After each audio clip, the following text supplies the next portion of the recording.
Good morning, everyone. So I am Bas from the Tech for Good Institute, and I'll be your host for today's seminar, Enabling an Inclusive, Innovative, Investable Philippine Digital Economy, Opportunities and Challenges. A warm welcome to our esteemed guest panelists, our partners, colleagues, and friends. We are delighted to welcome everyone here in person at the beautiful Ateneo Rockwell campus. Our seminar today revolves around enabling our nation's digital economy towards sustainable and inclusive growth. Today, there are 86.98 million internet users in the country, or 73.6% of the population. Advancements in digital technologies, however, also present various ethical and social challenges. Thus, the discussion today revolves around promoting a digital economy that responds to these challenges while providing tangible benefits to everyday Filipinos. Before we begin, we would like to point out a few house rules. Kindly note that the event will be photographed and recorded for publicity on various platforms, including websites and social media. Content may be shared with third parties, and any concerns can be addressed to the event's technical assistants who are stationed around the room. May we also remind everyone to put your phones on silent mode. In case of emergency, we have fire exits. So there's one exit here beside the female CR and another exit here by the Rockwell Drive exit.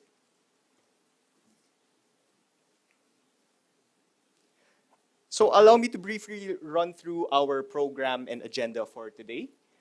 So we will first have the welcoming remarks, followed by a research sharing session on policy innovation in the digital age, followed by a panel discussion on enabling inclusive, innovative, and investable Philippine digital economy, and then an open discussion with Q&A, and then closing remarks before we close for lunch.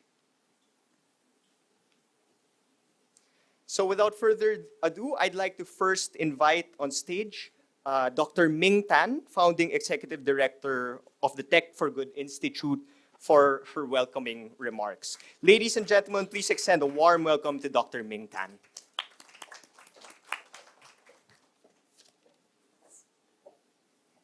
Thank you, Bas. Thank you, everybody. To DTI Undersecretary Jean Pacheco, our host, Dean Maksase, who will join us later, IBM President Eileen Judan-Jiao, representing the Makati Business Club, MBC members, panelists, distinguished partners from the public and private sector. Ladies and gentlemen, good morning. The Tech for Good Institute is a non-profit entity, seed-funded by Grab, to encourage conversations around the ecosystem on how the promise of technology may be leveraged for sustainable, equitable, and inclusive growth for Southeast Asia. Central to achieving this mission is encouraging conversations across the whole ecosystem, everybody working in, working for, and impacted by Southeast Asia's fast-growing digital economy. And this includes stakeholders from the private, public, and civil sectors working at the intersection of the economy, technology, and society, and who share a vision of a thriving and innovative Southeast Asia for all. Southeast Asia's digital economy is expected to hit $1 trillion by 2030, and the Philippines has been an integral part of this transformation. The GMV, or gross merchandise value of goods and services in the Philippine digital economy, is estimated at $24 billion in 2024, averaging a 13% growth year on year. At the Tech for Good Institute, we believe that while digital economy growth is important, it is not enough. How may digitalization address an equally important goal, or perhaps more important goal, that of sustainable and inclusive development? So digital technologies accelerate innovation by enabling rapid iteration, increasing efficiency, and providing access to data and processing of data to inform decision-making. But they also do pose social and ethical challenges, forcing us to think deeply about issues about privacy, cybersecurity, and workforce transformation. Last year, the Tech for Good Institute solicited perspectives on the future of the digital economy and society from across Southeast Asia. And the common theme was the importance of governance, not just to prevent harms, but to foster continued trust around the digital ecosystem for continued adoption, innovation, and investment. So governments across the region are addressing these issues in different ways by updating laws, issuing new regulations, or innovating themselves to keep pace with new technologies and business models. And we're very lucky to be here today, the day after the signing of the implementing rules on the ITA. My colleague Keith later will highlight some different approaches taken across Indonesia, Malaysia, Philippines, Singapore, Thailand, and Vietnam. First, instead of asking how they do it, we first ask who's doing it. By understanding who has been charged with the responsibility of growing the digital economy and empowering digital society, we can then understand some of the strategies they are taking to keep pace with innovation. Now, as a non-profit serving 6 Southeast Asian countries, we at the Tech for Good Institute appreciate more than ever the diversity that defines our region. We comprise over 100 ethnic groups, we speak over 1,000 languages and dialects, and our economies are developing at different paces with different strengths and challenges. Within Southeast Asia, policymakers and regulators are governing according to specific political contexts and the pace of adoption in their countries. So we advocate fit-for-purpose policies rather than one-size-fits-all policies. We recognize that technologies and corresponding regulations must be responsive, respectful of local norms, and taking into consideration the culture in which it operates. So we understand the importance of complementing regional perspectives with local expertise. And so this is where partnerships are very important. Local experts, such as those assembled today for you, are very well placed, better placed than we are, to answer the question of what is needed to enable quality digital economy growth in the Philippines. So we are very grateful to Ateneo de Manila University and the Makati Business Club for the continued partnership, and to our panel of representatives from the government, industry, and innovation ecosystem who will participate in your panel later. I am sure that the discussions that will follow are really interesting, and I hope they will serve as actionable, timely, and relevant recommendations that make sense to be able to grow the Philippines' digital economy in a sustainable way. Thank you very much.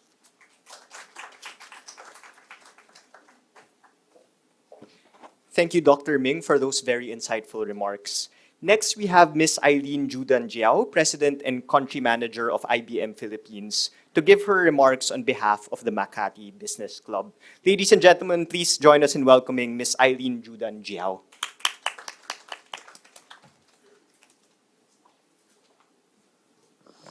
Magandang umaga po sa inyong lahat. Good morning, everyone. On behalf of IBM Philippines and the Makati Business Club, it is my pleasure to welcome all of you to today's forum.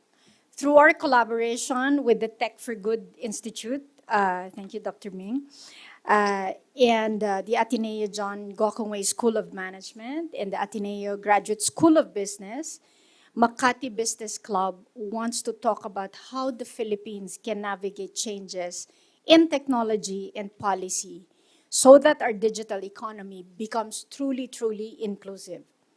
The e-commerce space is very promising in the Philippines. It's actually here already. Projections have shown that the market volume for the Philippines e-commerce sector is expected to reach $29.54 billion by 2027. So this is just in 3 years' time. In 3 years' time, almost 30 billion. However, in order to continue fostering the prospective growth, we must address the existing challenges. We will need not only technological, but also institutional and human solutions, not only AI. One example is cybersecurity, where the Philippines experienced, guess what, 5 billion cyber attacks per day just in the first quarter of 2024. Shocks, yes. Although 87% of those instances were really with online betting sites, we must not undermine this. We need to prepare our small and medium electronic retailers in the area of cybersecurity. So this is just one of the areas. We are also still dealing with the urban-rural digital divide, with the need for improved broadband, energy, supply, and transportation all the way to the provinces. Likewise, we aspire to promote our Philippine SMEs to more international markets, while more than 50% of e-commerce sales have been foreign imports. On the other hand, we have taken significant steps to create opportunities, starting with policy. In December 2023, the Internet Transactions Act was signed. Yesterday, the IRR, the Implementing Rules and Regulations, supported that already. And mandating data protection for online consumers, recently the VAT on Digital Transactions Bill has been passed on third reading in the Senate and is seen to level the playing field for our local digital service providers. So there's a lot of all these policies coming into play. Finally, our market of 113 million persons is providing growth opportunities. The 2023 Google, Temasek, and Bain Southeast Asia Economy Report showed areas with high e-commerce demand and low supply, such as in the Philippines, Bicol, Eastern Visayas, Mindoro, and Palawan. So we have much, much more work ahead of us, but also horizons wider than we imagined before. I hope that each of us can be part of ensuring that no Filipino is left behind, regardless where you are, in this digital economy. Thank you very much, and I look forward to tighter collaboration among all of us, the interested stakeholders and all the parties. And thank you, the Ateneo, for hosting this. I'm back to my home. Thank you, the Ateneo, and of course, TFGI for partnering with the Makati Business Club. And of course, our guest, USEC, for this very, very, hopefully, insightful forum for all of you. Let us all continue the conversation after this. Thank you. Magandang umaga. Thank you very much, Ms. Judan Jiao. Ladies and gentlemen, we will now move on to our next segment, where we will have a research sharing session on policy innovation in the digital age, with a spotlight on the Philippines. This will be presented by the program lead for the Tech for Good Institute, Mr. Keith Detros. Let's all give Keith a warm round of applause.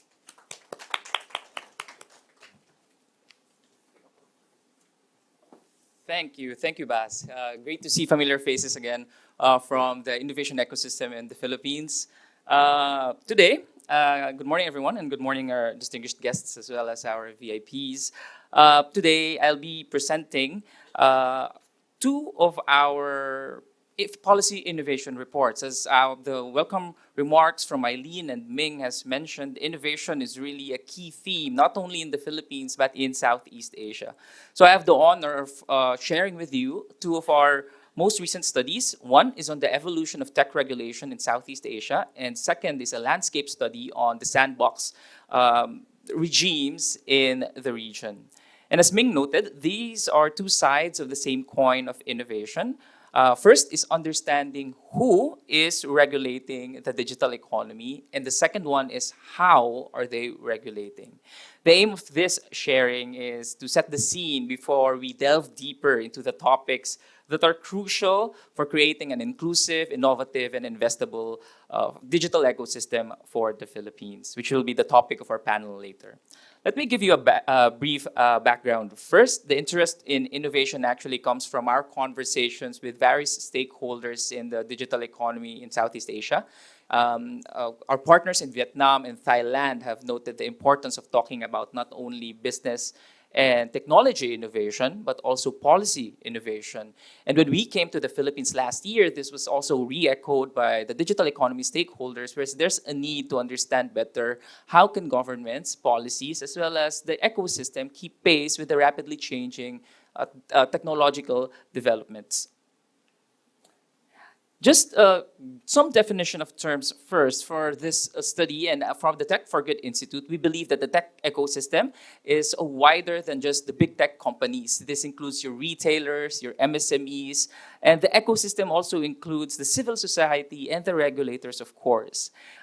Tech regulation in this sense refers to the policies that regulate the use of digital technologies as well as the behavior within the ecosystem. And thus, the regulators are your governments and policymakers who administer and enforce the laws. So I will go through very quickly on a brief overview on who are the tech regulators in each country. And as you can see, there are different governance approaches depending as well on their local context.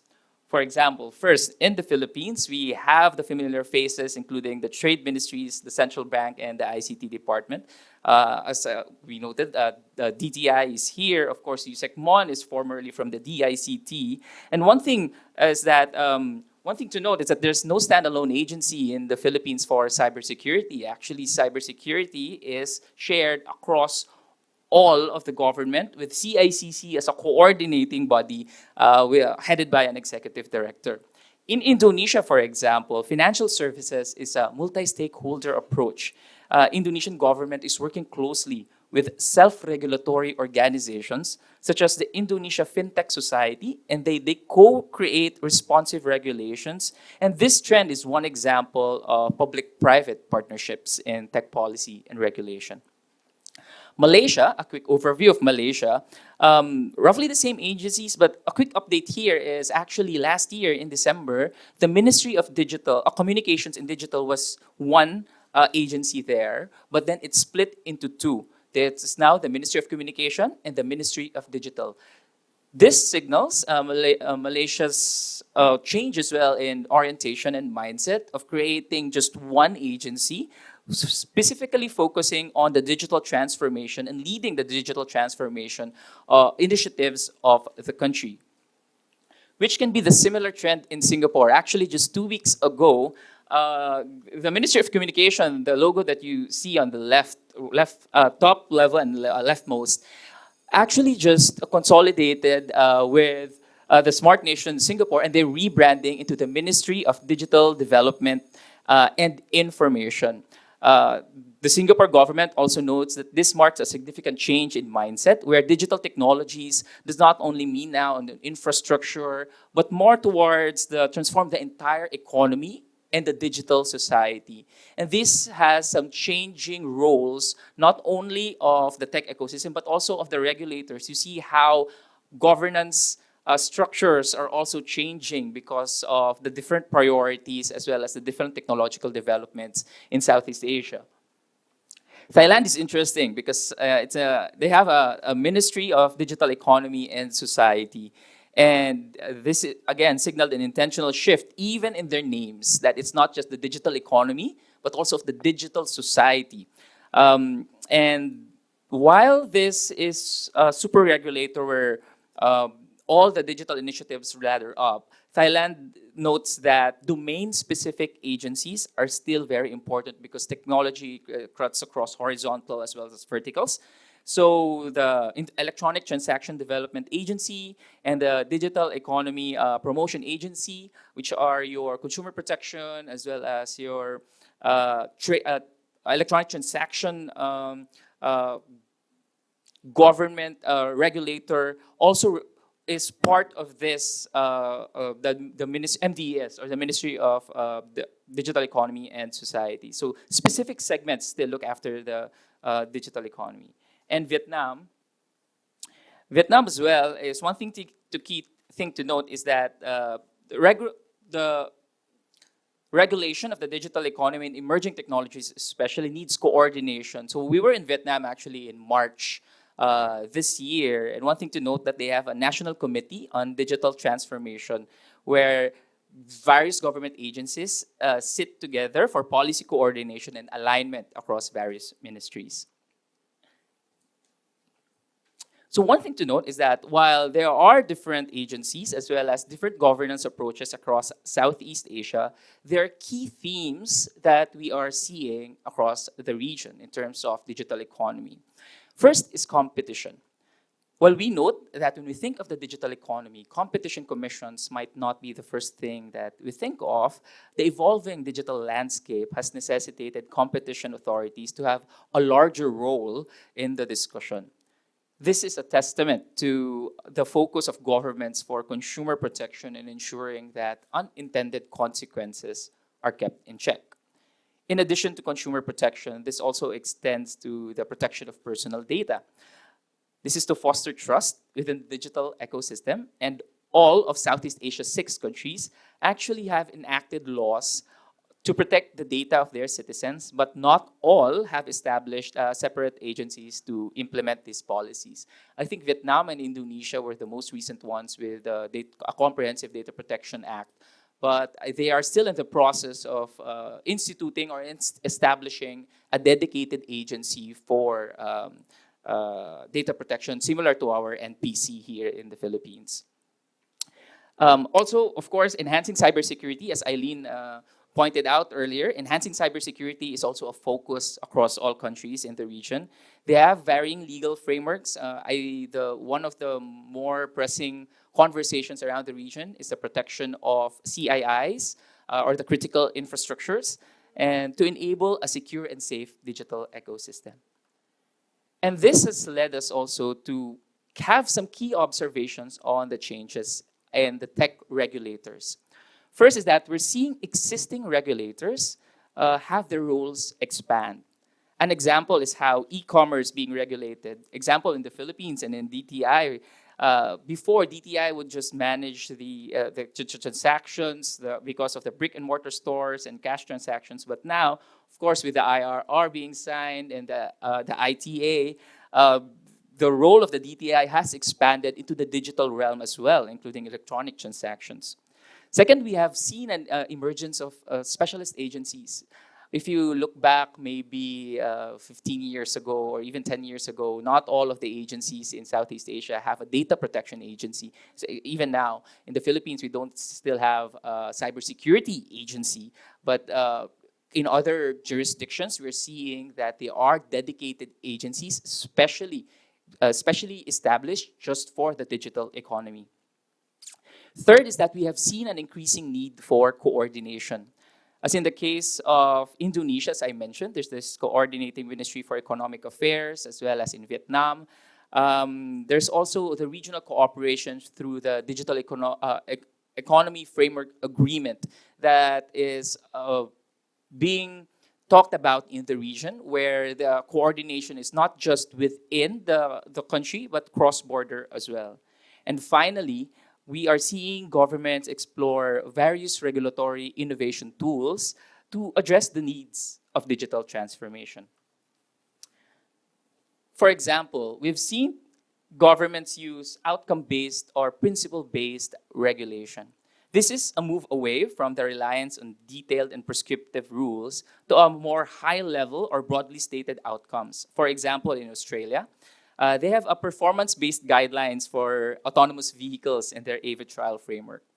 We've also seen co-regulation, as what I mentioned with Indonesia Fintech Society.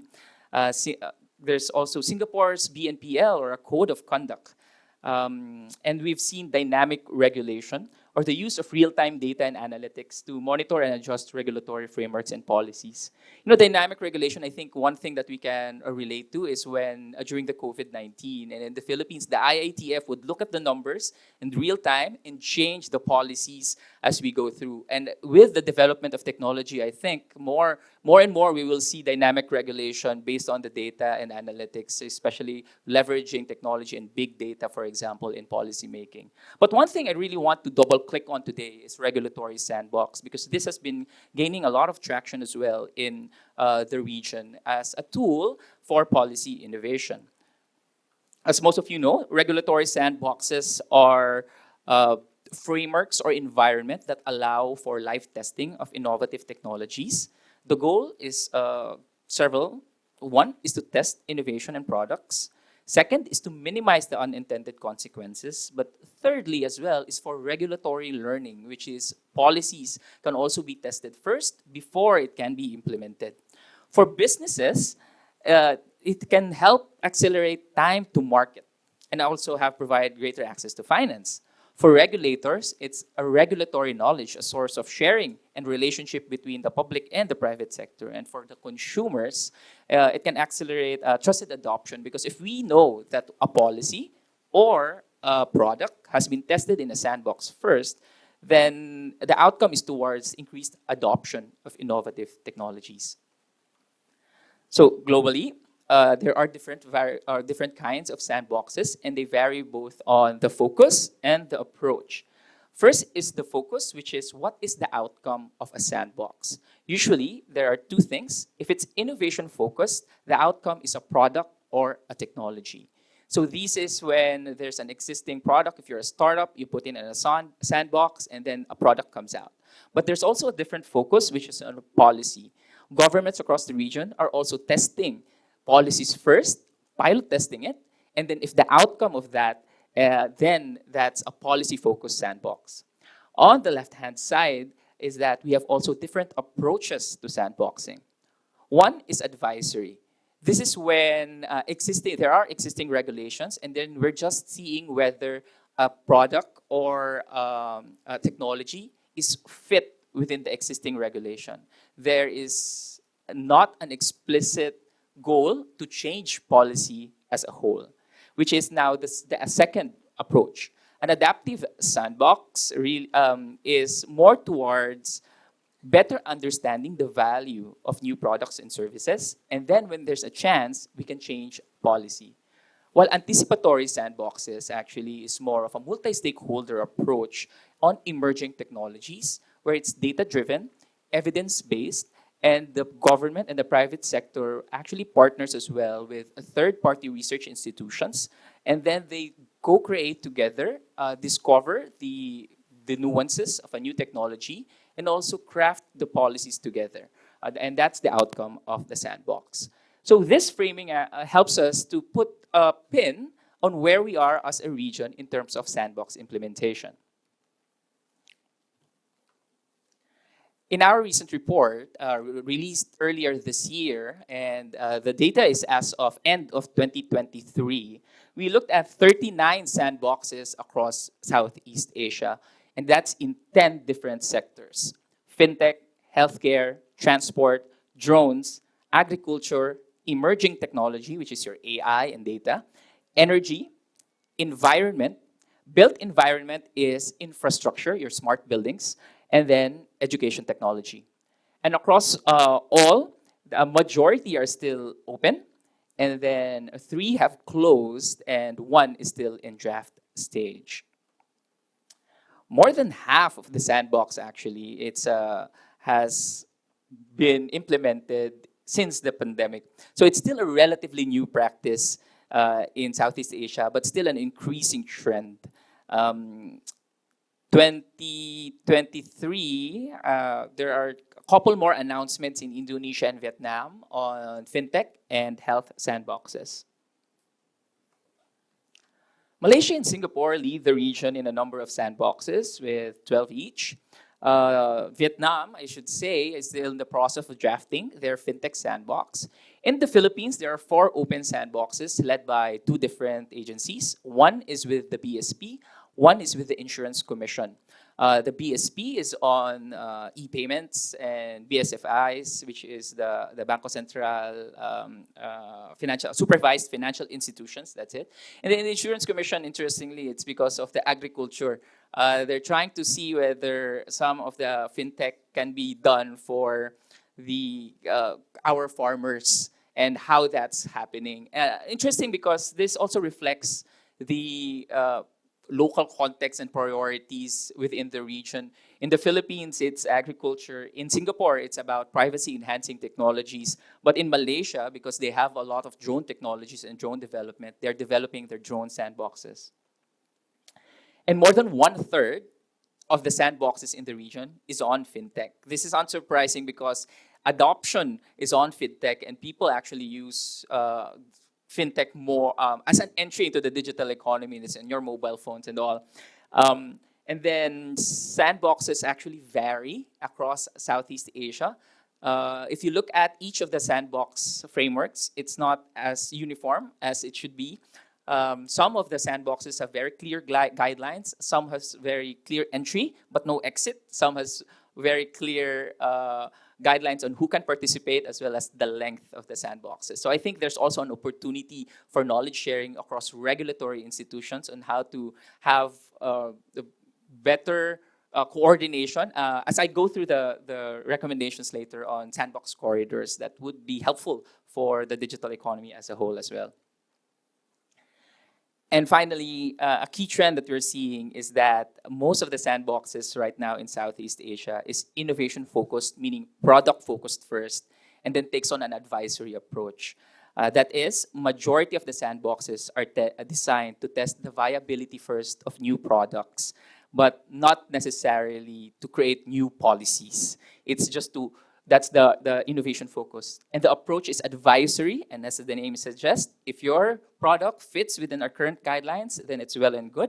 But I think there's an opportunity to be more adaptive and anticipatory because of the changing technologies and the emerging technologies, business model innovations as well.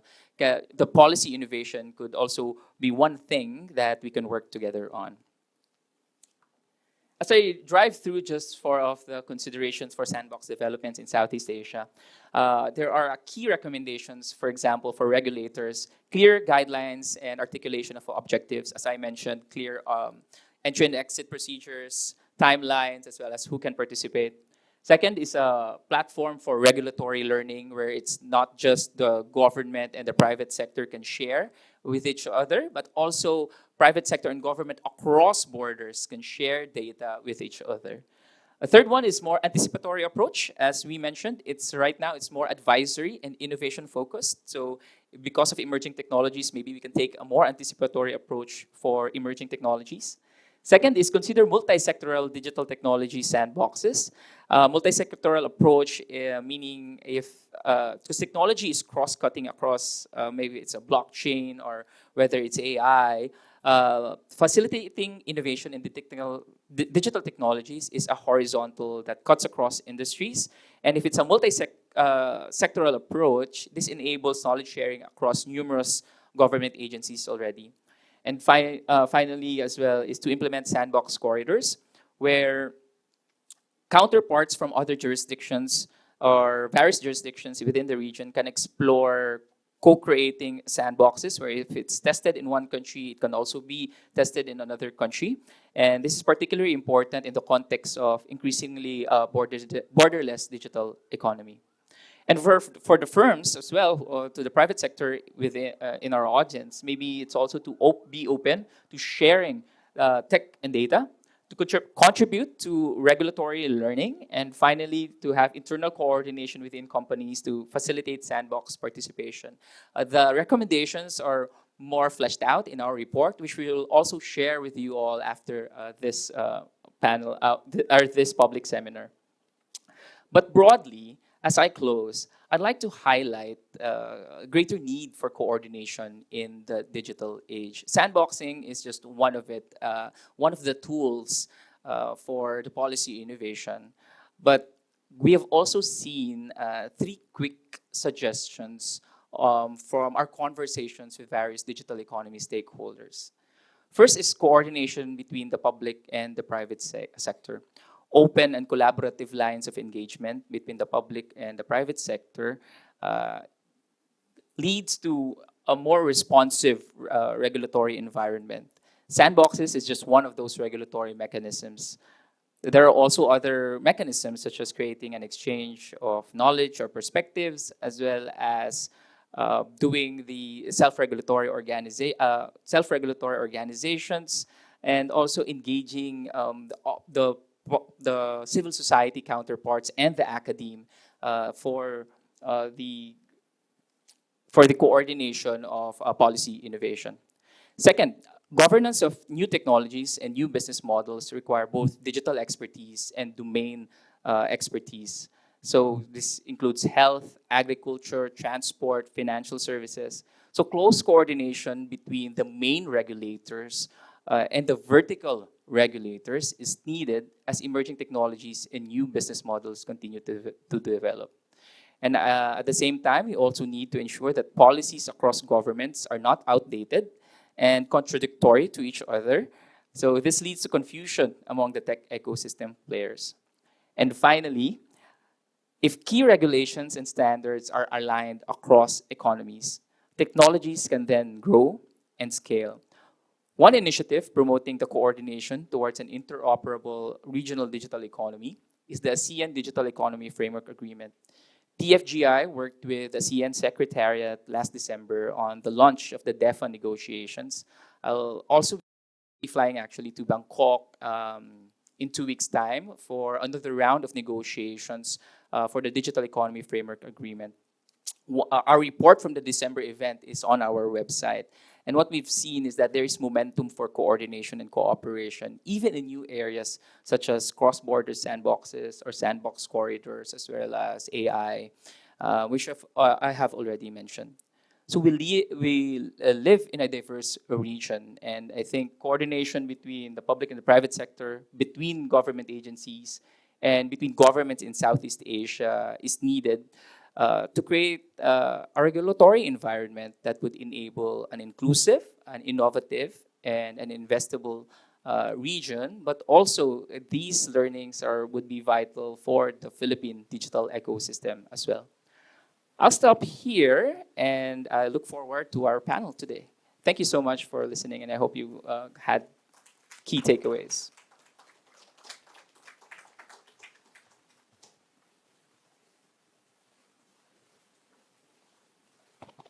Thank you, Keith, for your very comprehensive sharing on both the landscape of digital policy actors as well as digital policy approaches in the region. Ladies and gentlemen, we now move on to our panel discussion, where we will delve into the opportunities and challenges facing the Philippines' digital economy. To help us unpack the key issues and themes of the panel, may we call back on stage the moderator of the panel, Dr. Ming Tan, and may we also invite our panelists to join her on stage, Yusek Jean Pacheco, Dr. Rene Barcelona, Ms. Sherilise Bonifacio, Mr. Monchito Ibrahim, and Dr. John Lagdemeo. May we invite all of them on stage, and let's give them a warm round of applause. Thank you.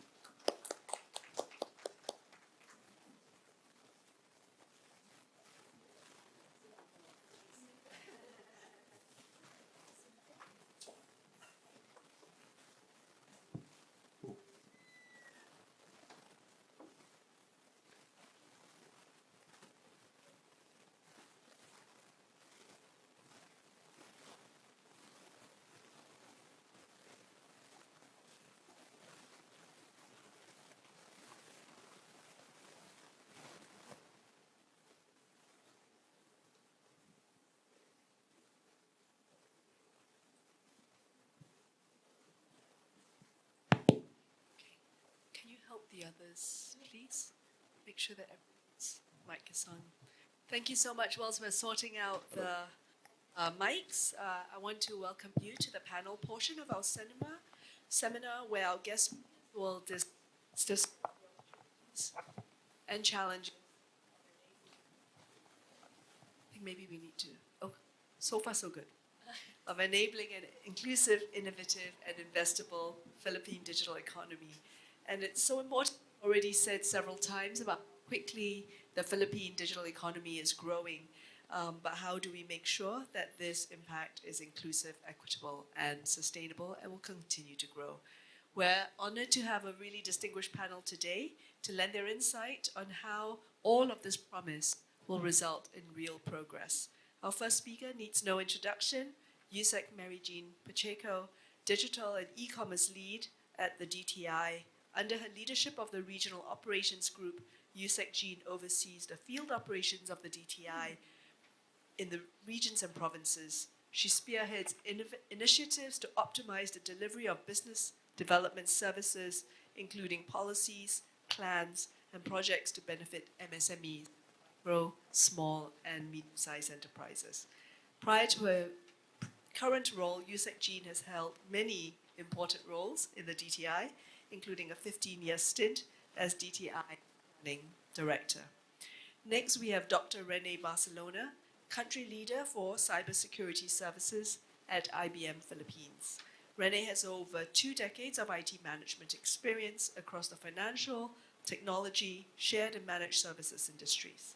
Rene is not just here for his knowledge of IT business development, infrastructure, solutions, etc., but is also here in his capacity as a valued representative of the Makati Business Club.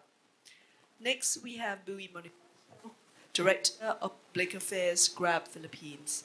Prior to joining Grab, Bui served as the Assistant Secretary for Planning and Finance at the Department of Transportation and Communications, Specialist Consultant at the ADB, ASEAN Development Bank. But perhaps today, most importantly, she is an alum of Ateneo.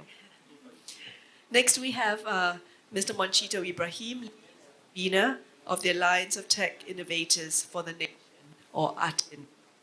Mr. Ibrahim's career spans both private and public sectors. Sorry, you guys okay hearing me? Yeah, it's kind of cutting in and out. All right. Yeah, maybe we try. No. Hello? Okay, well, trust Rene, you're our IT guy here. Thank you so much. Okay, thank you. Fix that. Thank you. After a long and successful career with many MNCs, including Fujitsu, WeServe, Siemens, Nixdorf, Mon has also served as the commissioner of the then Commission on Information and Communications Technology and Undersecretary of the Department of Information and Communications Technology. And last but certainly not least, we have Dr. John Lagdamio, Chair of the Leadership and Strategy Department of the John Gokongwei School of Management at the Ateneo de Manila University. John was the director of the Business Accelerator program at the school for over a decade and currently oversees its enterprise development program. He's also the incoming director in 2 weeks for the Intellectual Property Office of Ateneo, where he is charged with building it into an innovation hub. So to start, I'd like to invite Yusek Jean to contextualize the Philippines' digital economy's growth within the broader developmental goals of the country. Thank you, Dr. Min. And thank you, everyone. And first of all, I'd like to thank the organizers for inviting the DTI. I'm seated here. When I came into the room, I didn't quite see people attending, but now I see them here, and I can't keep myself from waving to everybody here because we were together just yesterday. So to all the private sector who I've been waving to, I'm so glad to see you here today. So the first question is framing the digital economy in the context of the Philippines. So, of course, I think all of us here belong to the same choir. We all know the value of the digital economy. And since many have, in fact, cited the Google Temasek study, I myself is a follower of that study. And in the recent study, it really did say that the Philippines and Vietnam really are our leaders in terms of the digital economy. That is certainly good for us, especially if you look at how it will apply to the Philippines. We are a fairly very young population, so we are the most agile and the most equipped to go into the digital economy. So this is why we are very hopeful. And we see the potential. Google says it's 80 to 150 billion by 2030. So the numbers are there, and so what are we doing in the overall context? That's we know the impact of the digital economy in the growth of this country. This is the reason why, and I must I guess use this opportunity to again repeat a very significant event that just happened yesterday. because it relates to policy, which is we all know, yes, the December 5 Internet Transactions Act was passed and signed by the President. But yesterday, the agencies of government signed the implementing rules and regulations relative to the implementation of that particular milestone law.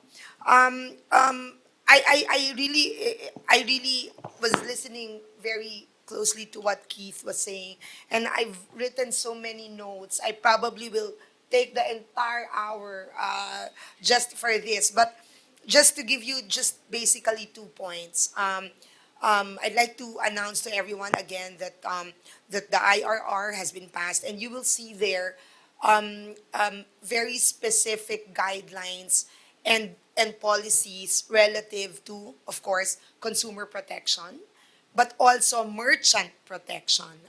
We'd like to clarify that. The one of the things that with the regulators that's been identified, what I'd like to cite is that not only do we have policy issuances like the Internet Transactions Act, we have the E-commerce Act, but we also have an e-commerce roadmap. The e-commerce roadmap really would the objective really is to grow e-commerce. And as I always again go back to the Google Temasek study, e-commerce really is a great contributor to the digital economy. The Internet Transactions Act covers, again, it's called Internet Transactions. There's e-commerce, there's online travel, online media. Digital financial services is covered by the Digital Financial Services Act, which is implemented by the BSP. So essentially, what we're really saying now is that government recognizes the importance of the digital economy. Whether, again, later on, we'll probably be discussing the DEFA, which was already mentioned. But what we're doing and we're very conscious of is a simple objective or a goal. In the case of e-commerce, we want to grow e-commerce in this country. And by doing that, my favorite line, we want to make sure that we have more sellers selling online and more buyers buying online, hopefully Philippine products. So that's the goal, because once the e-commerce grows, we see a greater contribution to the economy. I think I have more time later on, but so far I'd probably spoken too much. But that should suffice for a while. Thank you. Thank you so much. And I just want to pick up on one point. I think that many countries across Southeast Asia will be jealous of this young and innovative population that you have. And I think it really resonates about how might the digital economy translate this demographic dividend into a digital dividend. Yeah. Actually, we're beginning to see a bit of this digital dividend. Renee, as a company that supplies so many different services. You supply hardware, you supply software, you supply services. IBM has really doubled down in the Philippines, launching an innovation hub in Cebu to support actually IBM's Japanese clients, I understand. Yeah. And so what in your view has made the Philippines investable, right? And to tap on the innovation within the Philippines, and what more can be done to encourage other companies to invest in the Philippines? Okay, so first things first, IBM's decision to invest or establish an innovation hub here in the country shows a huge potential for the Philippines to be a technology hub. So some of the key factors that we have here for investing in the Philippines, making our country as an investable country, is number one, because of our talent pool in the country. So we have young, tech-savvy, and English-speaking workforce, wherein it's more ideal for corporations across the globe to invest here, especially providing support across the globe. Secondly is the support that we're getting from the Philippine government.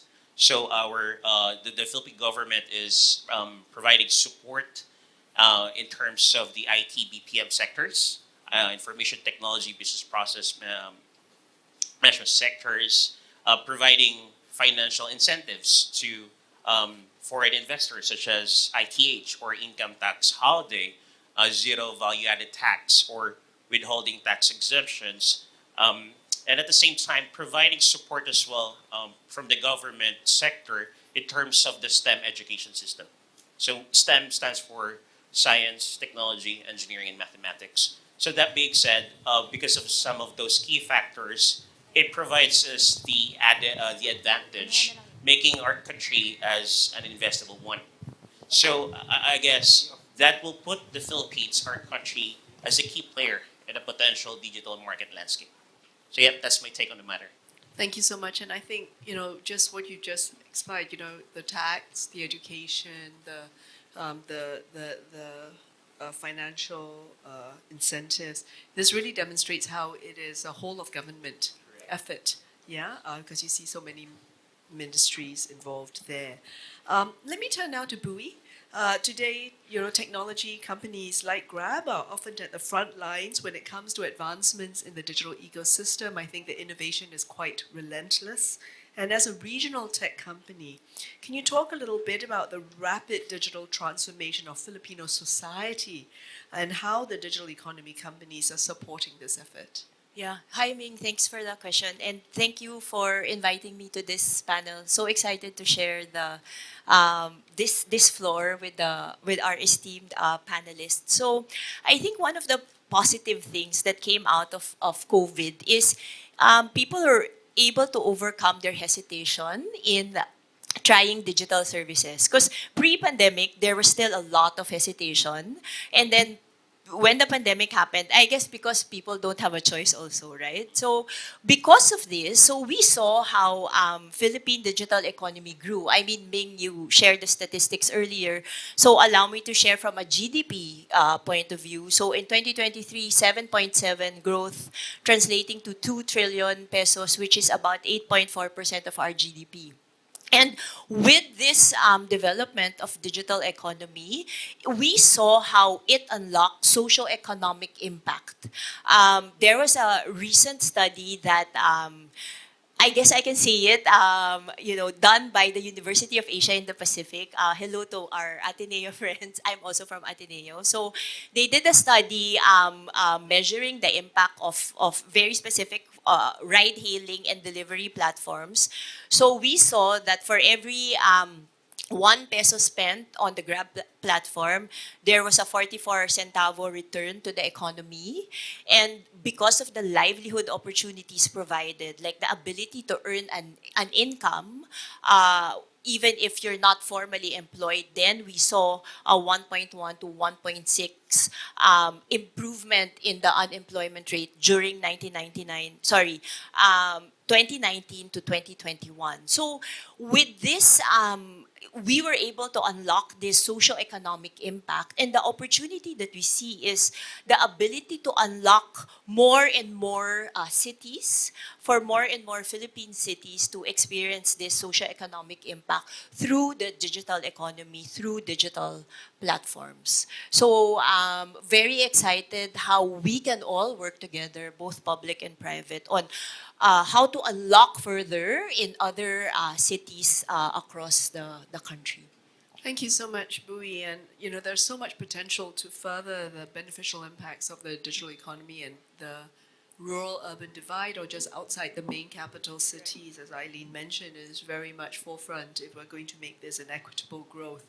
Mon, congratulations on your recent appointment as an executive member of the National Innovation Council, representing the business sector. Thank you. I'd like to ask you, in your view, where is the headroom for growth in the innovation ecosystem for the Philippines? And what do you think needs to be done to realize this growth? Thank you, Dr. Ming, and good morning, everyone. Let me talk a bit about the National Innovation Council and how the council actually came about. With the passage of the Philippine Innovation Act of 2019, it actually mandates the creation of a National Innovation Council, 25 members. It's chaired by the President, co-chaired by the NEDA Secretary.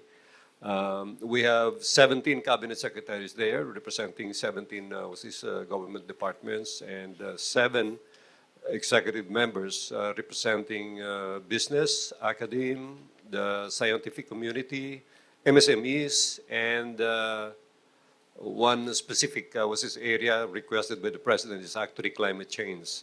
So it's now a working council, and the National Innovation Council recently launched the National Innovation Agenda and Strategy Document, or NIASD, major tongue twister. It actually was this. It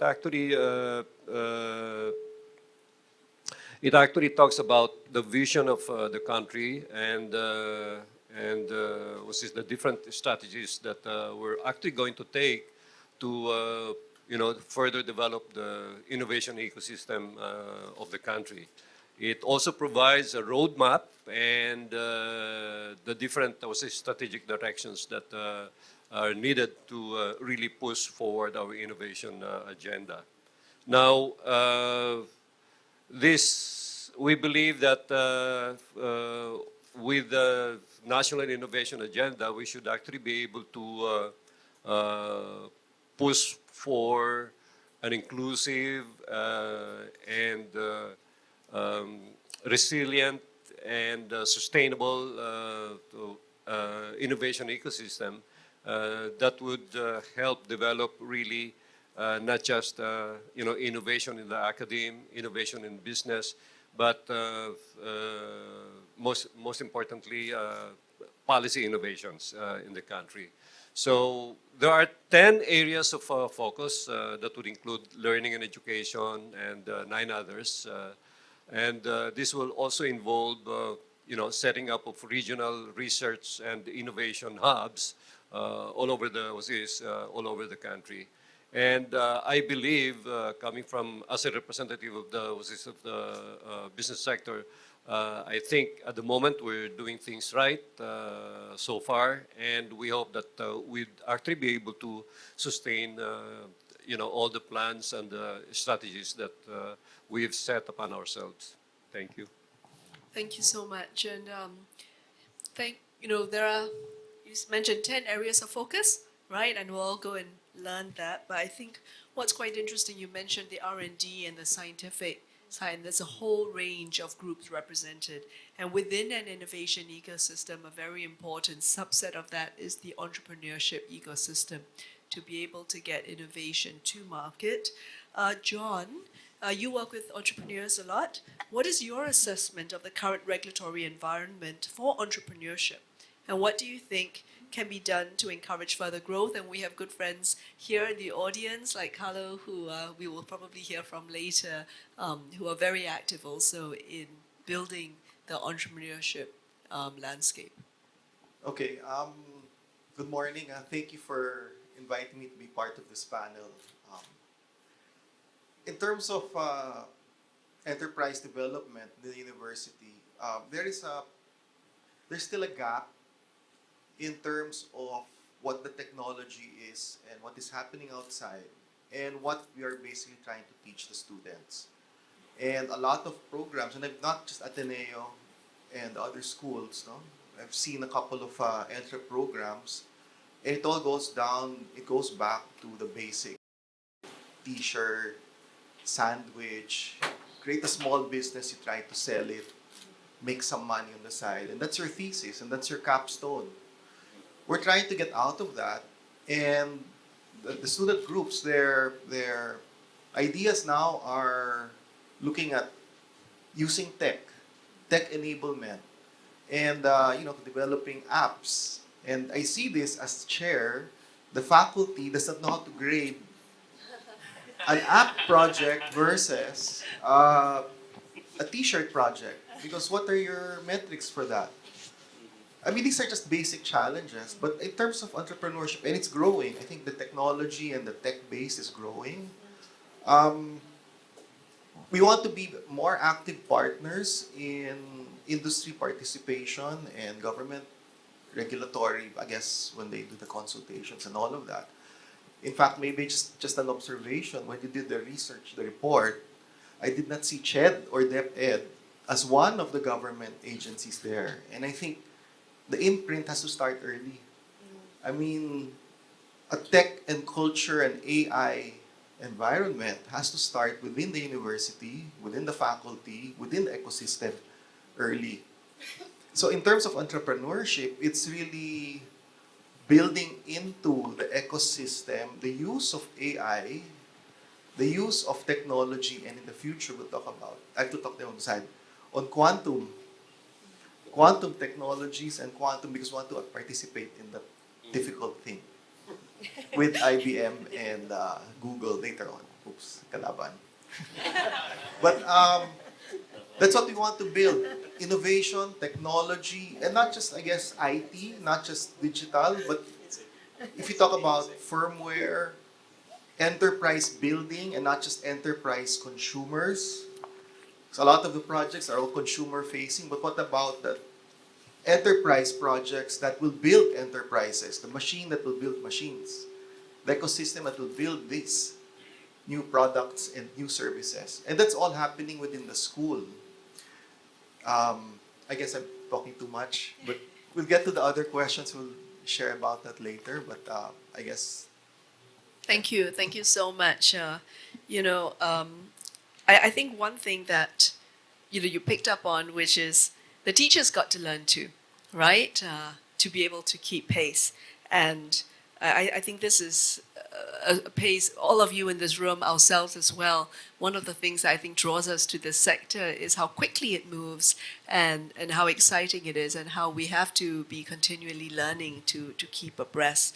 And it's really important because not just has technology changed the way that we live and work, etc., we have to know enough about it because society can shape the design, the deployment, the adoption, the governance of technology, as we saw yesterday.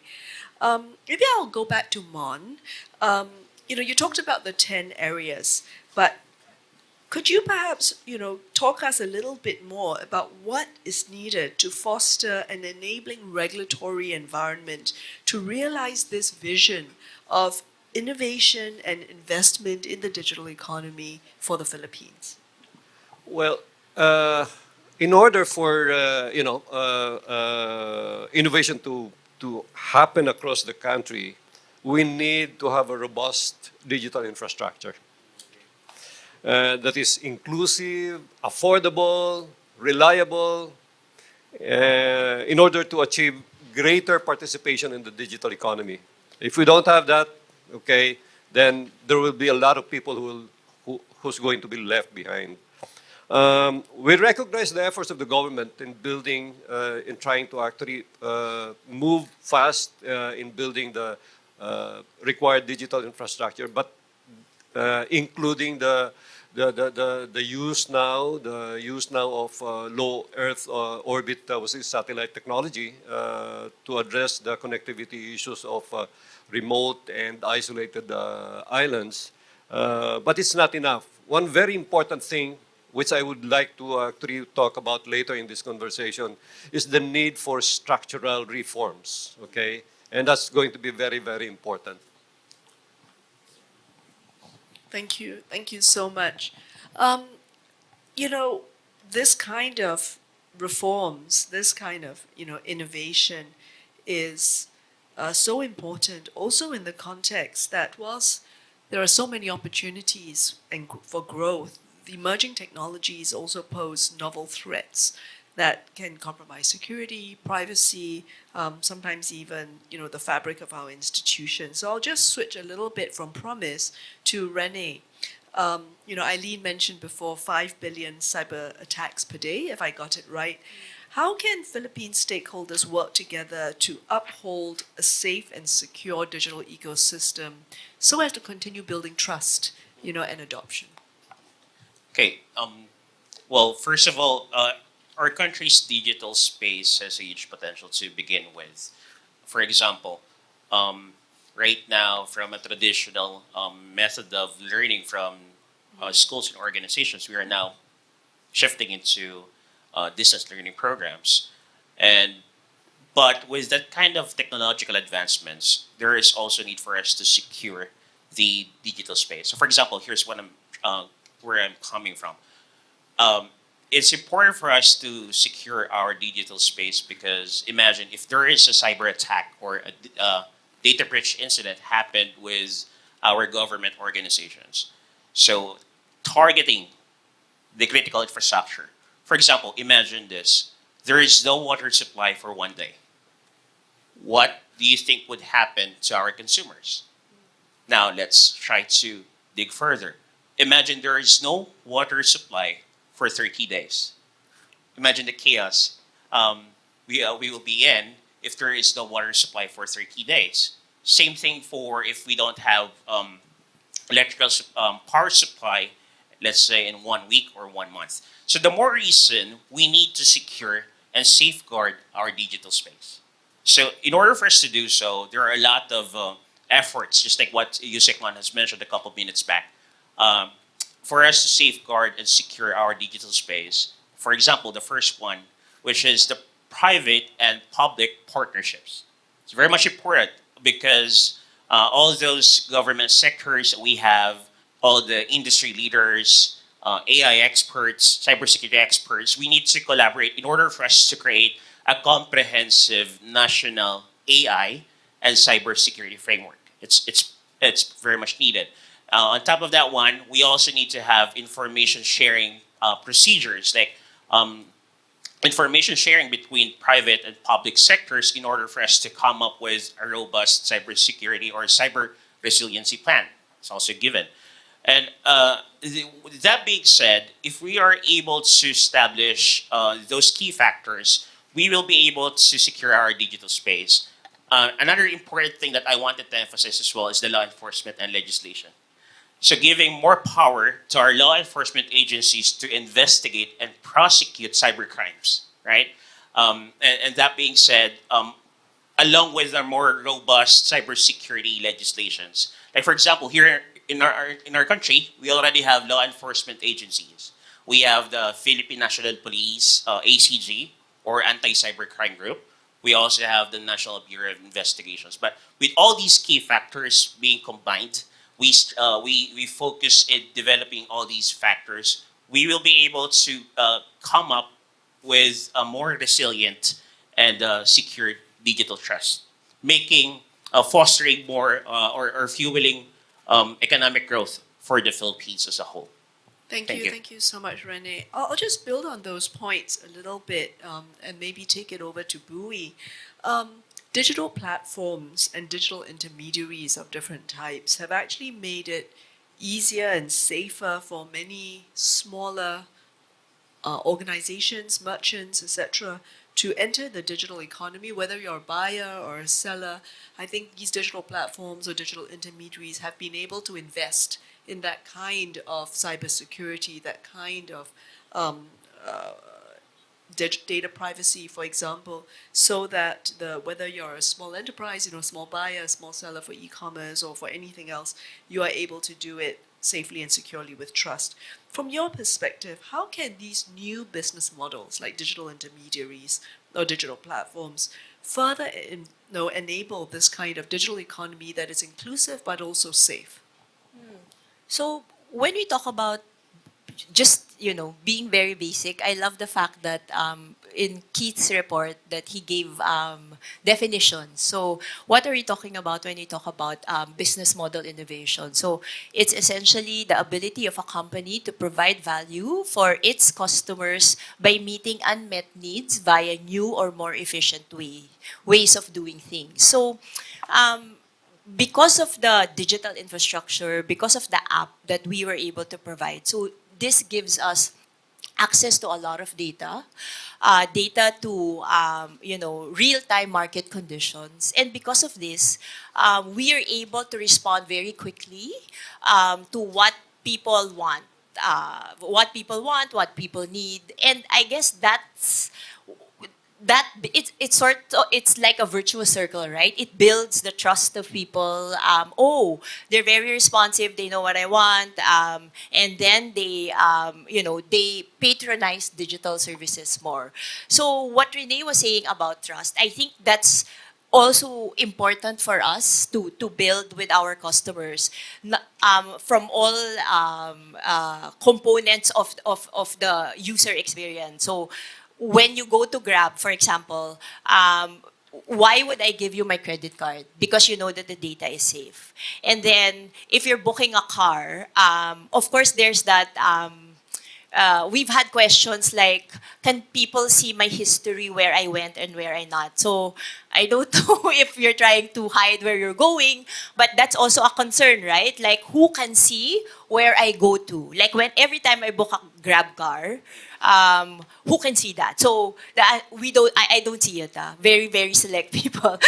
It's super top level access, so we don't. And for example, there are certain cases there are missing people, even if it's a security. Oh, she hasn't come home yet, so we still need police clearance. Correct, Yusek Mon, because of our data privacy issues. So being able to build that trust, and I think it's how you treat the data responsibly, right? So because of that, we're able to respond, but we also recognize that we have a very, we with great power comes great responsibility, because you sit on a lot of data. So we take that very seriously.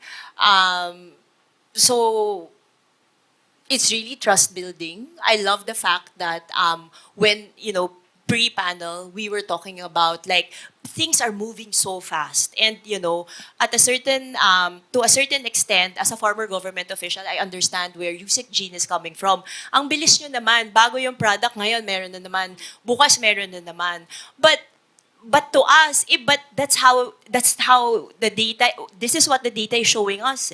This is what we need to respond to our customers. So, how do we then give assurance to government, to our consumers, that we're not breaking things very fast? So there's this term. I'm sure it was popularized by Travis, I think, before, but I think it's more tempered now. Then how do we work with government to assure them, even if while our business models may change very quickly, we recognize the responsibility we have in building trust, consumer protection, building government trust, that the things that we do, while it's tech driven, essentially it's human centered, not just tech, but it's actually based on the human experience, human condition, based on the data that we are seeing. Thank you so much, Bui. And it's really about remembering the policy intent at the end of the day, above and beyond the sort of the what's the letter of the laws, what's the spirit of the law. I'm gathering all of these suggestions to come back to you, Yusek Jean, to respond, but maybe I'll ask John to chime in. You talked a little bit about being able to help your young entrepreneurs be in that mindset to be able to go out and innovate and build businesses. But what, in your view, is needed from a regulatory perspective to create a more enabling environment for entrepreneurship? Okay. Um, if someone can get a student license, driver's license, the student entrepreneurs within in college or undergrad should be able to get a student business permit that has a definite end date. That's the recommendation. So what happens if you have a temporary permit? It enables the students to start building their enterprises at a very young, very early stage. And I'm saying this from experience coming from a lot of the student businesses that have been coming out. They're so scared to enter the market. First, student group, let's make a new product, facial cream, lipstick, something. Don't do that, the faculty will say, because BFAD requirements. Oh, let's do now a food item like this, like this, like that. Oops, don't do that. BFAD. okay, let's go online, let's sell. Let's have a student project. Let's sell bazaar in SM, in Estancia, somewhere. Oh, we don't want to because there's no business permit. LGU or BIR will come to us and fine us. So the environment is, yes, we can be very innovative, but it's becoming a little stifling and limiting because the regulatory starts coming in and it limits the enablement of enterprises, students to to do things. They start a digital business. They cannot. To some extent, they will hesitate because now they have to register the business, print receipts, etc., which is so difficult to close. And why will a digital business show a printed receipt? Diba?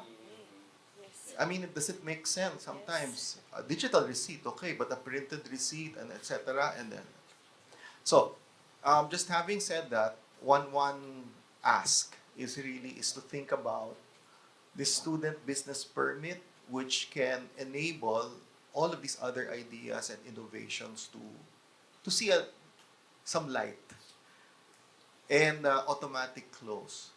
Um, I guess that's one thing I think I can chime in on to enable, I guess, student enterprise and innovation development.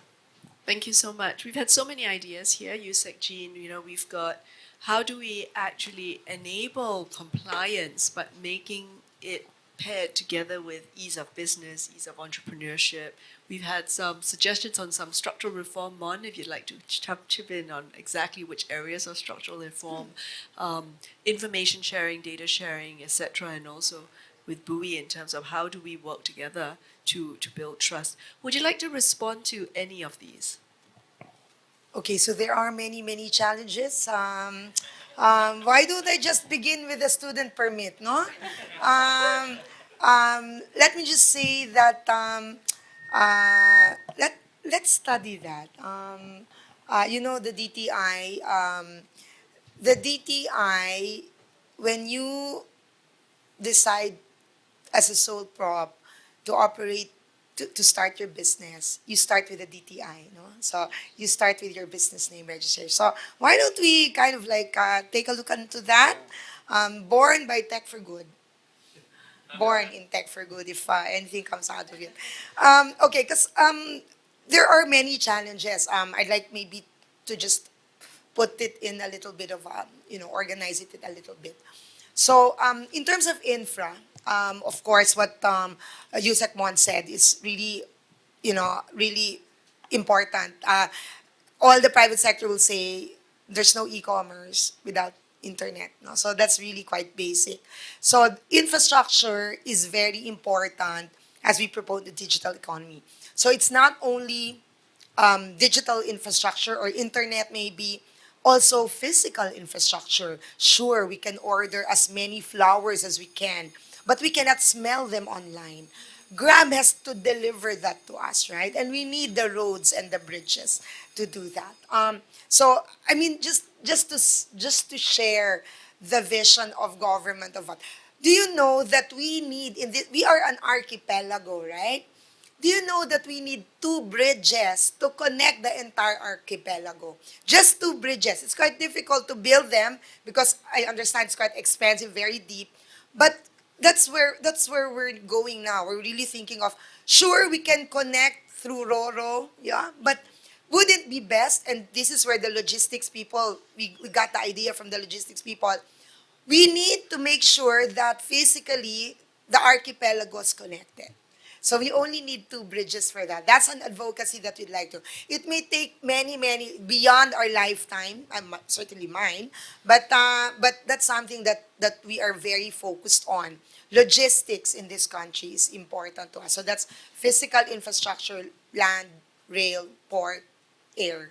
So that's important if we were to promote the digital economy and of course e-commerce, which is really what we're really promoting. Next is soft infrastructure, upskilling. Upskilling, reskilling. Again, my favorite statistic. We are so young. Do you know that 57% of our population we're young. The world baseline, I think, is 47%. We're at 57%. That's from baby, 0 to 30 years old. If it's 15 to 30 or the youth, that's where 27%. So really, we're very young. And, everything that you said is precisely why, we have demographic dividend, So, but we need to upskill them. And again, in DTI, we're quite focused because of the e-commerce roadmap. We're focused on two things: providing jobs to the likes of those in the e-commerce ecosystem. Talked to Shopee the last time. Can you help onboard people? They need people to assess SMEs so that they can onboard Shopee. They need people. Grab needs people. Everyone needs people. The fintechs, the marketplace platforms, the logistics companies, the ecosystem needs people, and we need digital apps. That's jobs. Those are jobs. So we're quite um, um, mindful of that, and this is why when earlier on. When we came to the meeting and saw IBM, I said, IBM, we really need to engage. That's the first thing I said because we'd really like to engage the private sector, especially in terms of upskilling, whether, trying to make sure that there's internship in the companies. So that's one. So that's for the jobs. There's also entrepreneurial upskilling, right? Um, there's a study in ASEAN where they categorized the types of entrepreneurs: basic, intermediate, or advanced. Basic is when you at least have an email. Intermediate is when you sell online. And advanced if you have apps. You have an ERP, you have an inventory management system, so those.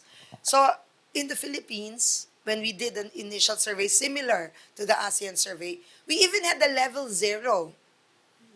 Entrepreneurs that do not have an email. Yeah, again, I cite some of our friends, the platforms here, because we really wanted, we've been working with the platforms to onboard our entrepreneurs. Some don't even have an email or maybe a personal email, not a business email. And then, of course, when you onboard the platform, the platforms complain, they forget their passwords. Our entrepreneurs, they also need a lot of upskilling, even the basics, no? The basics. So, but that's where we're leading on. The third one, of course, is in the enabling environment. And then this is where we talk about policy. But basically, Attorney Bui said exactly what we wanted as a goal. It's really the basic. We're still in building trust. We want to make sure that consumers are confident going online, and even buyers selling online. Thank you so much. So this can be done, and this is why we have policies. So again, let me say a little bit about the Internet Transactions Act. The Internet Transactions Act, you know, it's like, how do I say, para kang nanganak talaga, no? I mean, sorry, how do I say that in, it's like giving birth. It's birthing pains, I can, but finally it's there, it's born. And we were able, I think, the private sector, government, we didn't want unintended consequences. That word is really like, I've heard so many million times. But we really tried to balance, the government has to balance. You cannot build trust if there's a lot of online scams and people are not protected. We need to protect our consumers. At the same time, of course, merchants should not be afraid to sell. So in this particular case, what have we done? And this is something that all of you here today, I hope that you will at one point in time, IBM included, and all our other partners, that you please join us. Please keep in touch. What are we intending to do? Because there are many best practices around the world. For example, my favorite is the trust mark. I learned that in APEC. I can, confianza online. In the law, in the law, it was very clear that we want private sector there. Because private sector is more agile. I for one, will not really encourage government getting into a trust mark. Because can you imagine government getting into a trust mark and doing it under our procurement processes? By the time that you get into changes in the technology, the trust mark could not have been. And I'm sure Yusef Mon will share to that. So the trust mark is something that is hopefully something that we can work with everyone in the private sector. There are also laws, of course, on consumer protection that is quite clear.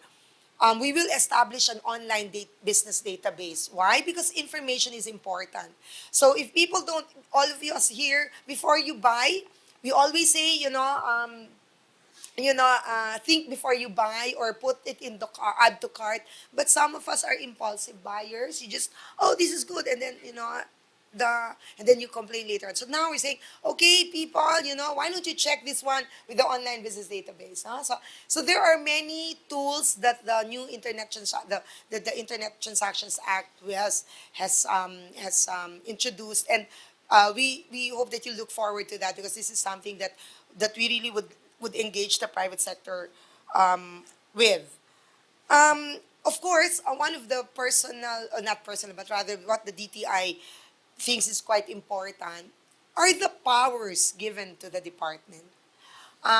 In my 2 years experience when I did e-commerce, sometimes, I'm saying, we're like government, DTI, we're like all talk. But sometimes when it comes to the regulation, we seem to be a little less, we cannot bite, but now we can. A little. But a little, but DTI, I'm sure hopefully the private sector trusts the department.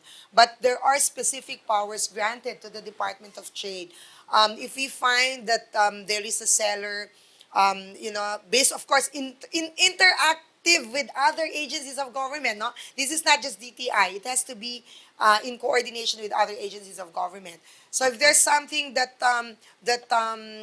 is against intellectual property, violations on intellectual property, and it's and after due process, we have the power now to take down that site. So that wasn't there in the past, but now we can. So we can do that if sellers are selling illegal, those that are against safety and all. So those are all in the law. So we're quite responsive, and this is where enabling environment comes in. The next one is again on the enabling environment is DTI and even the law's commitment to co-regulation, which I think Keith has mentioned in the study. I'm sure some of you already know this, that we did have practiced this as well with the intellectual property. We put together the brand owners and the marketplace platforms. Because at the end of the day, what we want is you guys, you talk to each other, and then you settle it among you. So, you relieve government of mediation, arbitration. So we'd like you guys to do it among, and that's been working. Of course, we'd like all of the platforms to join that. May hugot ang tawag doon. So all of the platforms to go. So but for now we've been getting good. Thank you Shopee, thank you Lazada. Zara is also there, no? Yeah, yeah. So thank you so much for being there, because it really is working.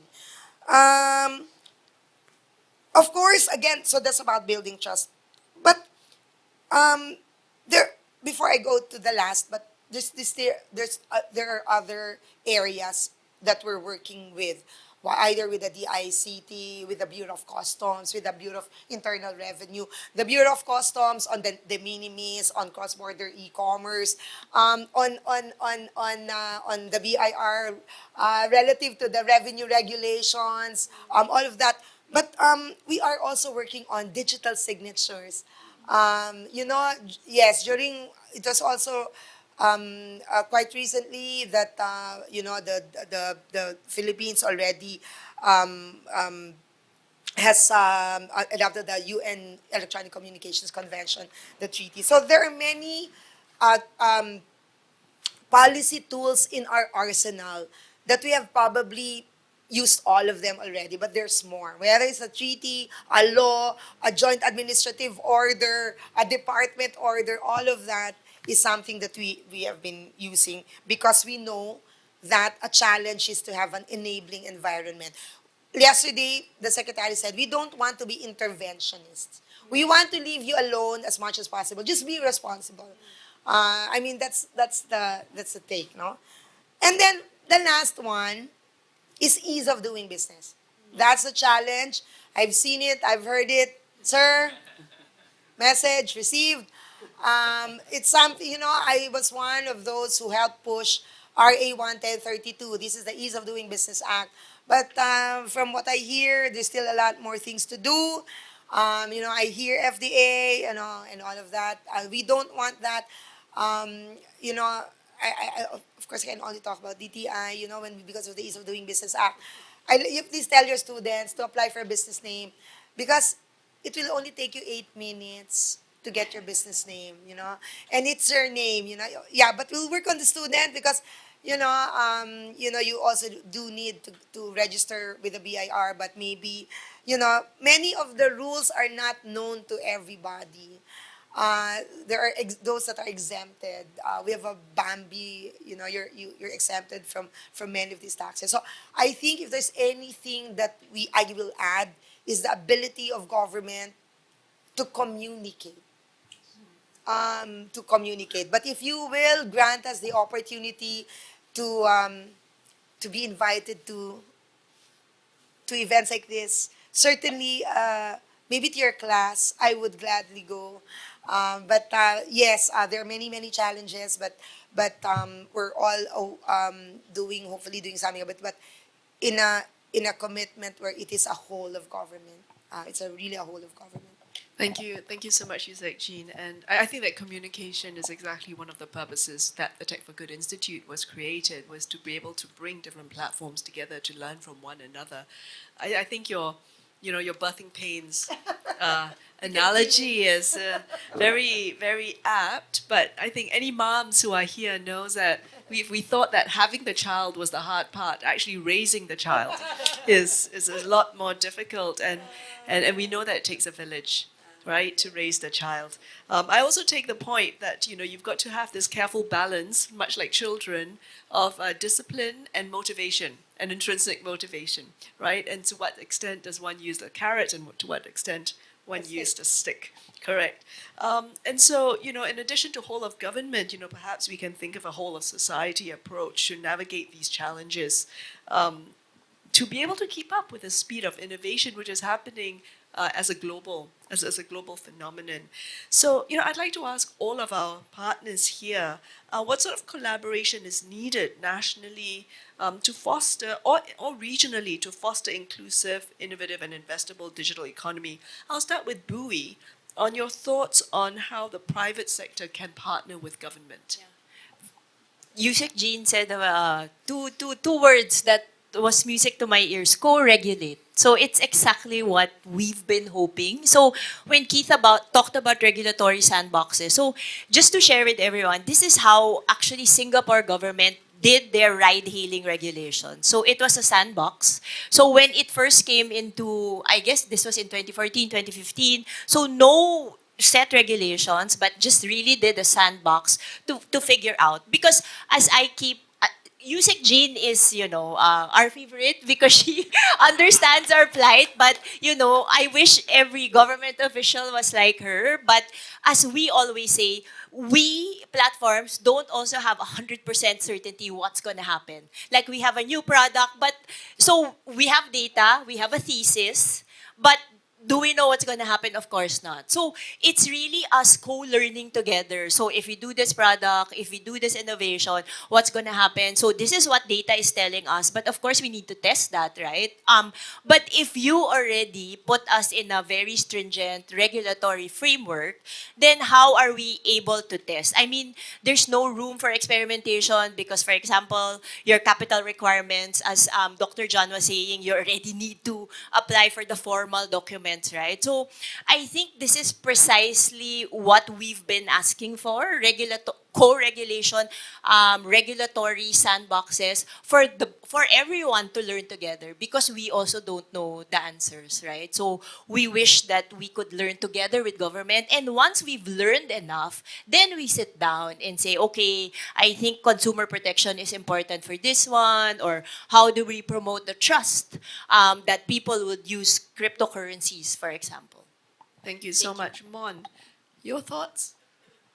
But before I answer that, Dr. Ming, I'd like to go back to my previous statement that about structural reforms that we need to do. Okay, the good thing about not being a government employee anymore is that I can actually take on a lot of other day jobs. Okay, and I'm referring to my engagement with USAID. I see some of my colleagues here.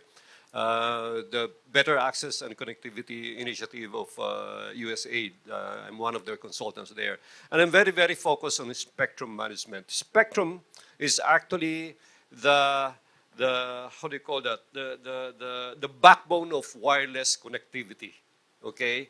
And in the Philippines, if we talk of connectivity in the Philippines, of participation, it's all about smartphones, okay?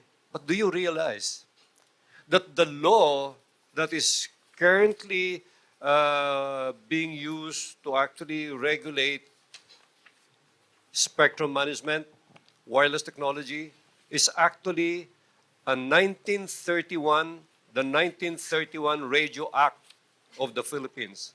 Can you imagine that? We're actually the laughing stock of the world today, and that's the initiative that we're actually trying to push, okay, and we're trying to get private sector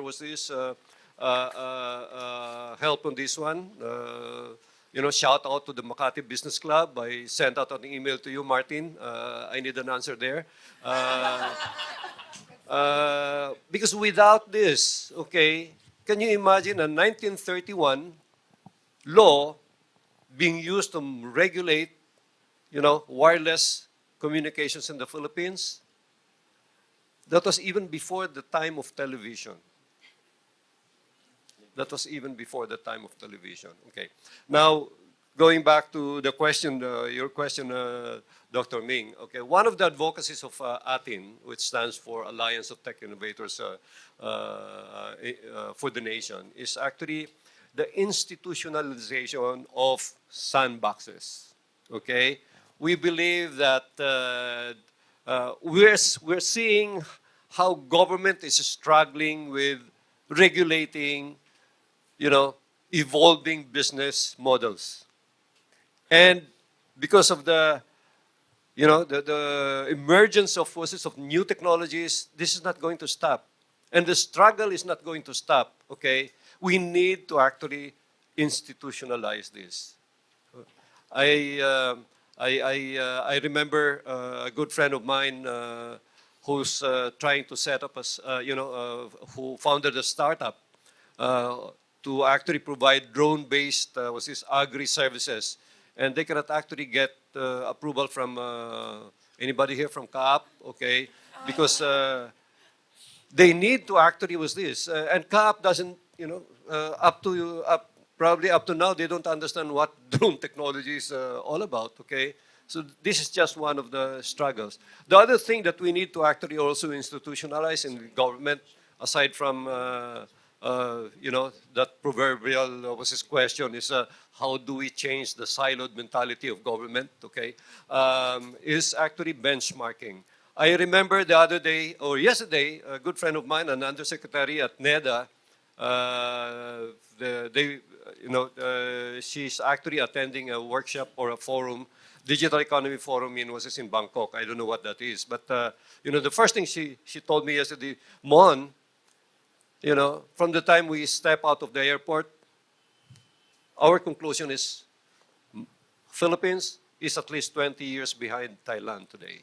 Okay, and I think we also need to institutionalize the value of benchmarking ourselves. We need to get out of the building and see, the real world out there. Thank you Thank so you. much. Thank you so much. And we'll come to that regional view in our last round of questions for John, Rene, and Yusek Jean. But before that, I'd like to just open the floor to any comments or any questions. In the interest of time and your lunch, we ask you to keep it short. If you could just introduce yourself and your organization and indicate also if you're specifically addressing your question or comment to anybody.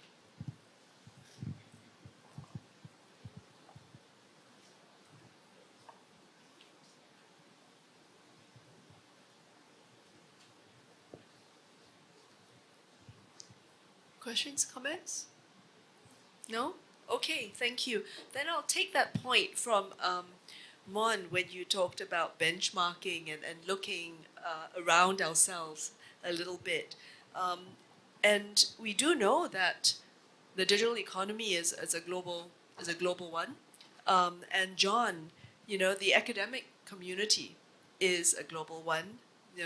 Learning and sharing is your very reason for being across borders. Could you maybe share a little bit your thoughts about what you're seeing in other countries to be able to develop sort of partnerships or collaborations with governments that will actually foster this entrepreneurial and innovation spirit?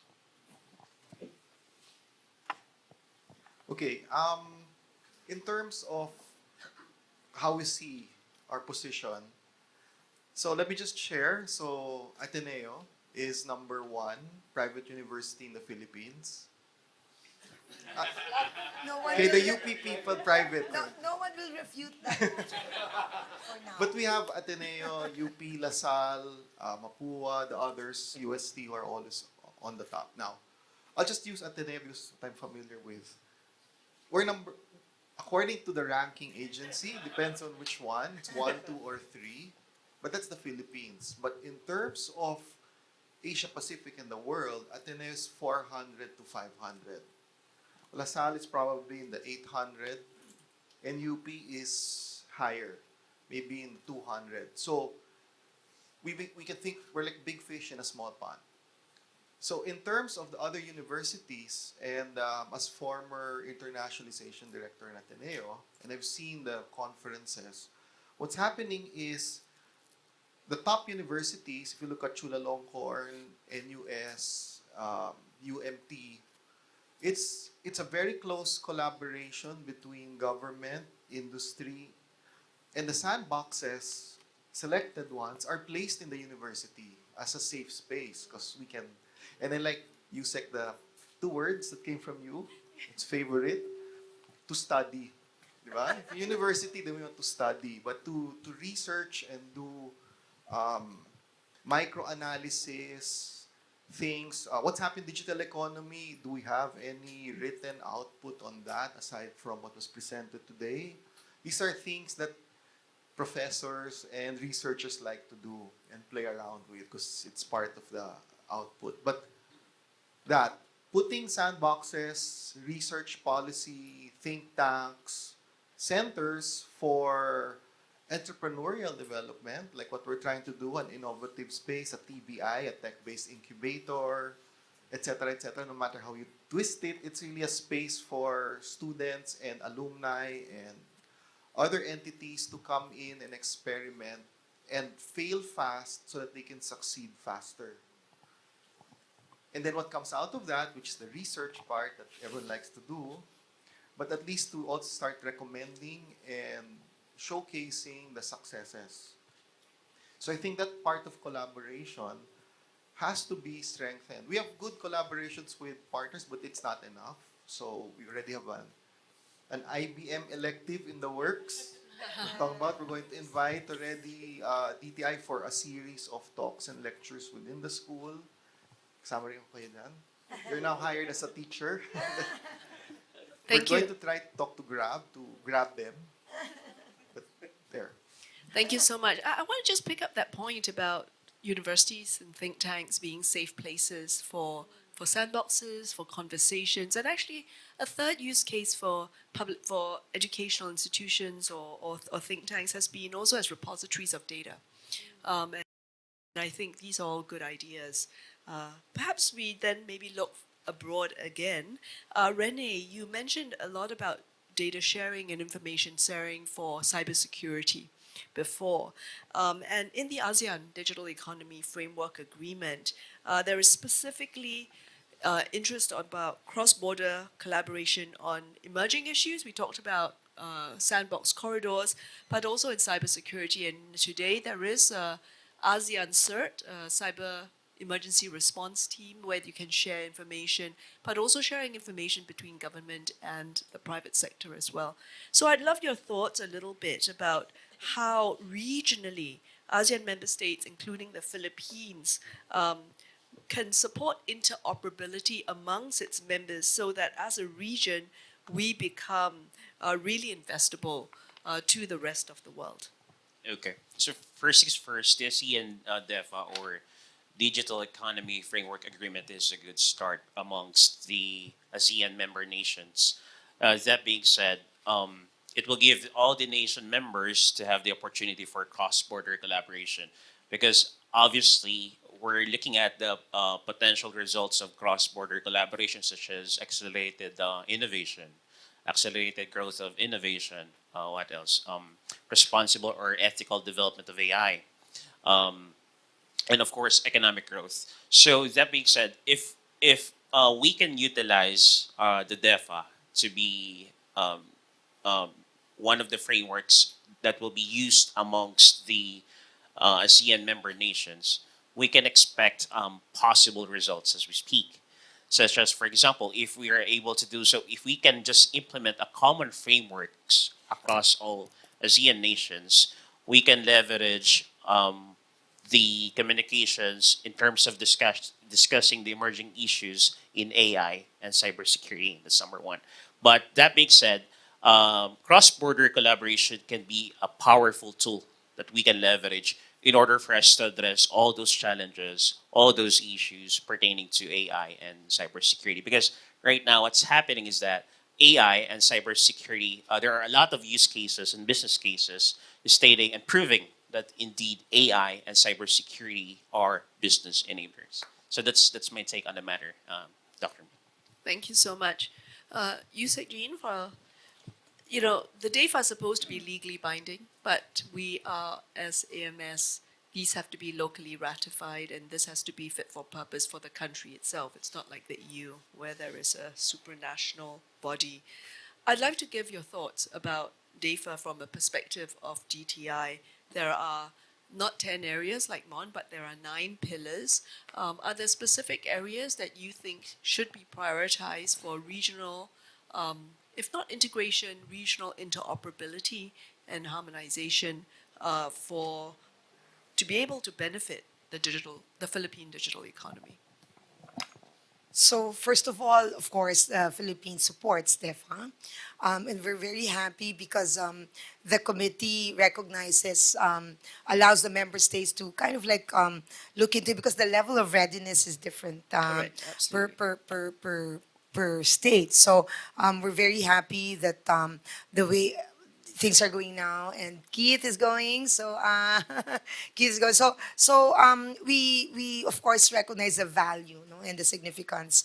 I mean, the statistics are enormous, no. So this is quite significant. So what I can say is that in the 9 pillars, um, um, like with what we have in the laws, in our laws right now, whether it's digital trade, cybersecurity, it's cross-border e-commerce, all of those areas are being tackled in the country.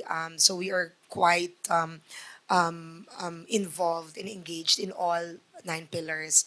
And I hope, and as we can see, I think it's 2025. I think, and then and that's something that the Philippines supports.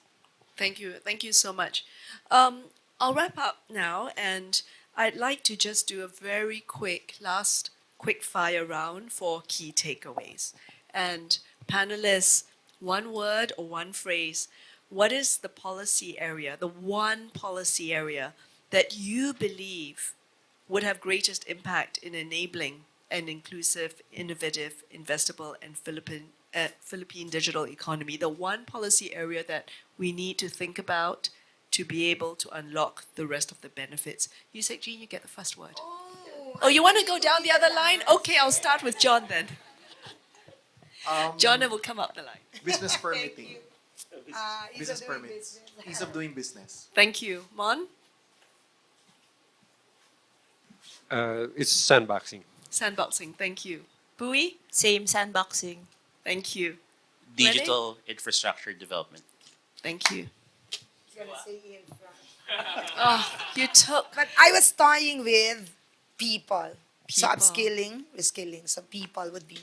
And lifelong learning, not just in That's the right. mainstream. Lifelong learning would be the best. Thank you very much. By fostering and working on these very important areas, I think we can arrive. We've got some really great ideas on how to unlock the Philippine digital economy that benefits everyone, no matter where they live, no matter how old they are. Please, everyone, join me in thanking our speakers, Yusek Jean, Renee, Bui, Mon, and John. And please stay for lunch.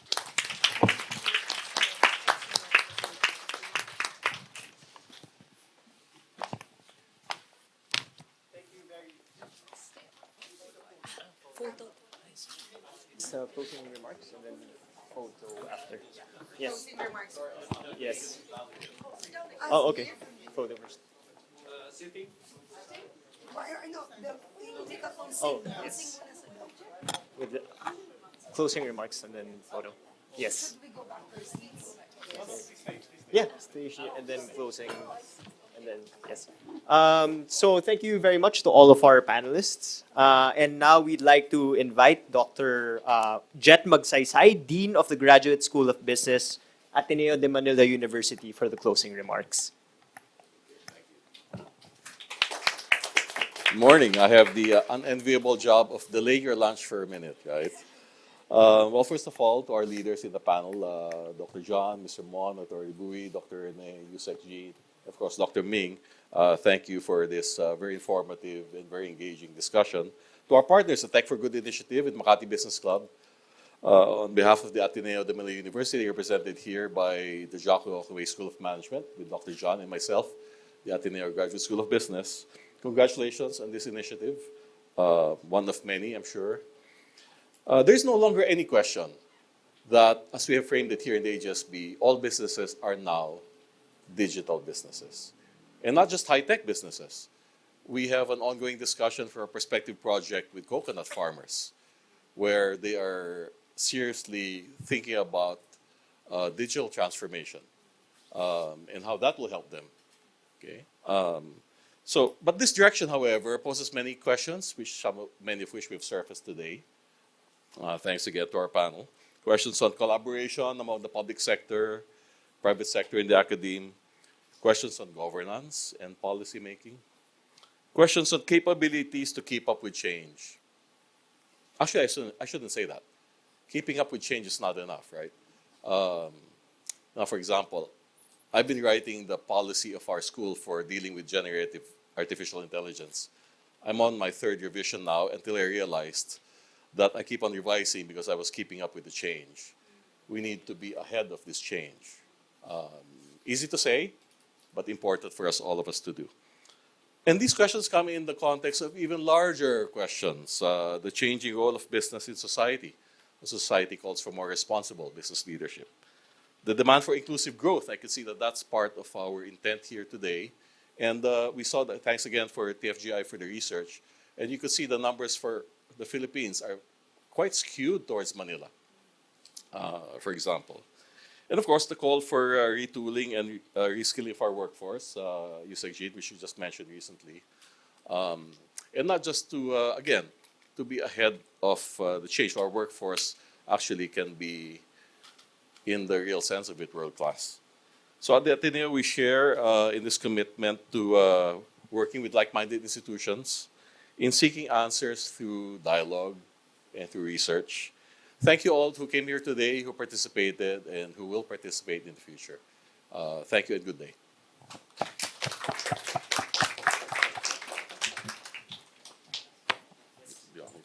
Thank you, Dr. Jet. So may we invite all of the speakers, panelists for a group photo. So Keith and Dr. Jet as well. May you kindly join the photos. Thank you.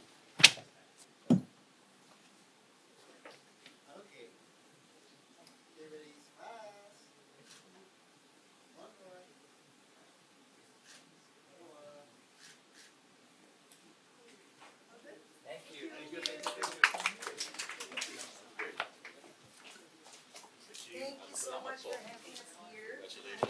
So thank you very much. That wraps our seminar. We would like to thank everyone for your participation. We would also like to ask one more thing from you for the audience. Please fill in a feedback form via this QR over here. Your feedback will go a long way to help us improve future dialogues and events. May we also invite all of the speakers and panelists to the Blue Room for your lunch?